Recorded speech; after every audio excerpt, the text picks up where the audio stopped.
का ऐसा भाव है जो जीवन की रफ्तार को रोक देता है। जीवन का सफर ठहर जाता है। ऐसी निराशा हम सबने कभी ना कभी जीवन में अवश्य देखी है।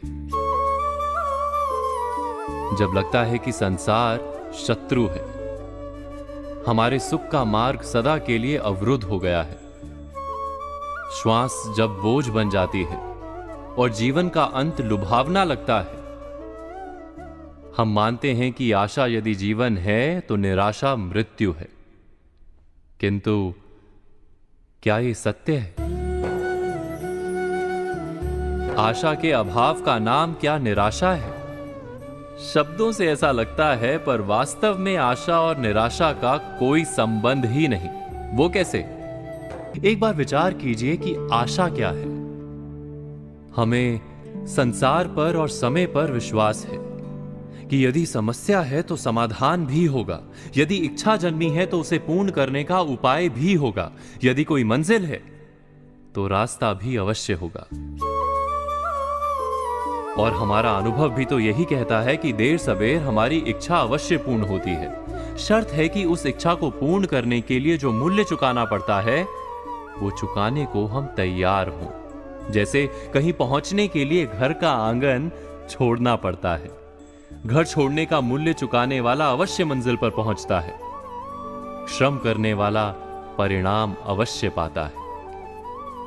अर्थात जो जीवन को समझता है उसके हृदय से आशा का नाश हो ही नहीं सकता। यदि यह सत्य है तो फिर हमें निराशा क्यों घेर लेती है? निराशा वास्तव में क्या है? हमने अपने आप से प्रश्न किया है कि निराशा वास्तव में क्या है? क्या निराशा का कारण संसार में है या स्वयं अपने भीतर? हम जानते हैं कि संसार में श्रम करने वाले को परिणाम अवश्य मिलता है, किंतु आराम और सुविधा का त्याग करना पड़ता है, सुरक्षा को छोड़ना पड़ता है। किंतु हम अपनी सुरक्षा और सुविधा का त्याग करने को तैयार नहीं होते, सज नहीं होते। हम कार्य का सुखदायी परिणाम तो चाहते हैं, परंतु अपने श्रम की मर्यादा बांध लेते हैं। इच्छा पूर्ण करना चाहते हैं, परंतु पूरा मूल्य चुकाने को हम तैयार नहीं होते। हिमालय की चोटी पर पहुंचना है, पर घर का आंगन नहीं छोड़ना है। वहां से निराशा का जन्म होता है। अर्थात आशा के ना होने को निराशा नहीं कहते। निराशा वास्तव में हमारे आलसीपन का नाम है। जो श्रम और त्याग कर पाता है उसे निराशा कभी पीड़ा नहीं देती। क्या ये सत्य नहीं?